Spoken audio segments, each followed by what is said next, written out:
سوال نمبر 5، پاکستانی جھیلوں کے بارے میں آپ کیا جانتے ہیں؟ جواب، پاکستان کی جھیلیں، ہیڈنگ لکھنی ہے۔ اس کے بعد لکھنا ہے صوبہ بلوچستان میں ایک منفرد اور انوکھی نمکین پانی کی جھیل ہے جسے ہامون مشیل کہا جاتا ہے۔ صوبہ سندھ میں تازہ پانی کی جھیل ہے جسے منچھر جھیل کہا جاتا ہے۔ یہ پاکستان بلکہ ایشیا کی سب سے بڑی جھیل ہے۔ سردیوں کے موسم میں روس اور وسط ایشیا کے پرندے اسی جھیل کا رخ کرتے ہیں جس کی وجہ سے جھیل کا حسن دوبالا ہو جاتا ہے۔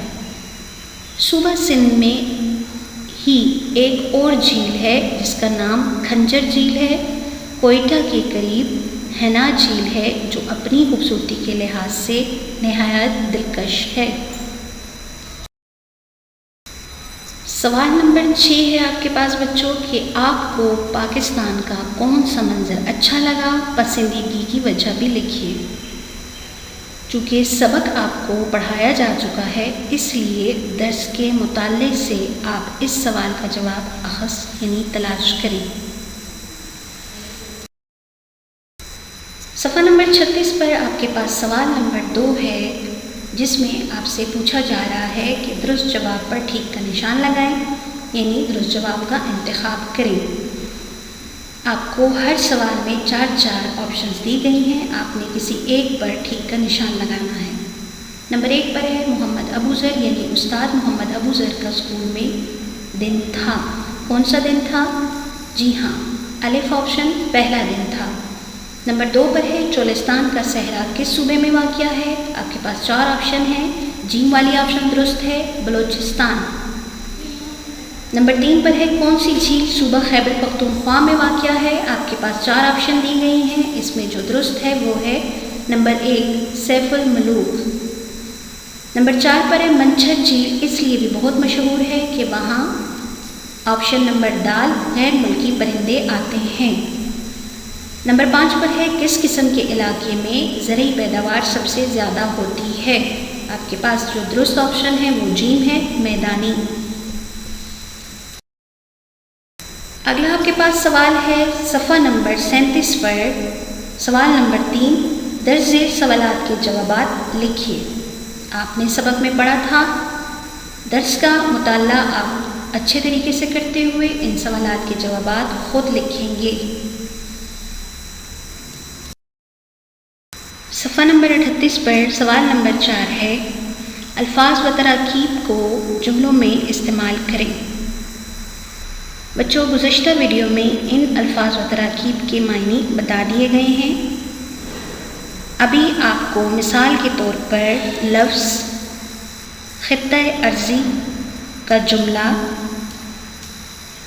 اللہ تعالیٰ میرے خطۂ ارضی کو سلامت رکھے، مثال کے مطابق آپ باقی کے الفاظ و تراکیب کو بھی جملوں میں استعمال کریں۔ صفحہ نمبر 38 پر سوال نمبر 5 ہے، درج ذیل الفاظ کی مدد سے خالی جگہ پر کریں۔ الفاظ آپ کو دیے گئے ہیں۔ نمبر 1 پر ہے ڈیش یوسف غریب مگر ایماندار ہے۔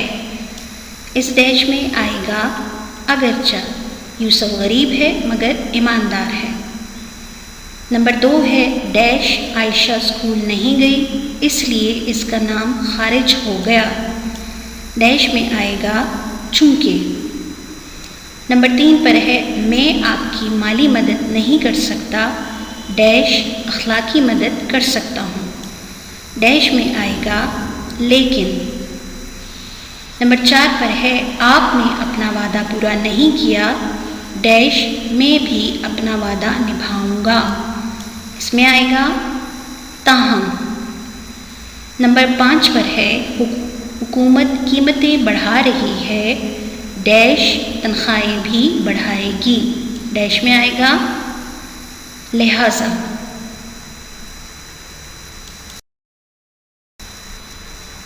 بچوں امید ہے کہ آپ سوالات کے جوابات سمجھ گئے ہوں گے۔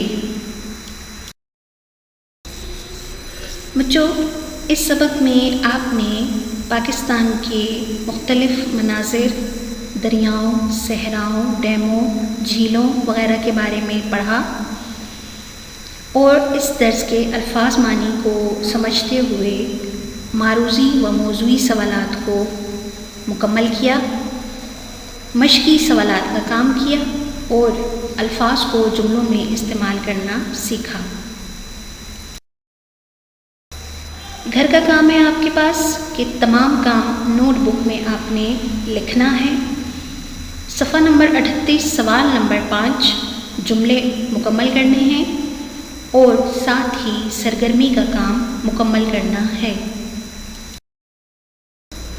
بچوں صفحہ نمبر 39 پر آپ کو یہ سرگرمی دی گئی ہے جس میں آپ نے اپنے دوست کو خط لکھنا ہے اور کسی ایسی جگہ کی منظر کشی کرنی ہے جو آپ نے دیکھ رکھی ہو۔ آپ نے 10 ایسے جملے تحریر کرنے ہیں جن میں وطن پسندی کا عنصر غالب ہو، مطلب آپ کے پاس 2 سرگرمیاں ہیں، آپ اس میں سے کوئی ایک سرگرمی مکمل کریں گے۔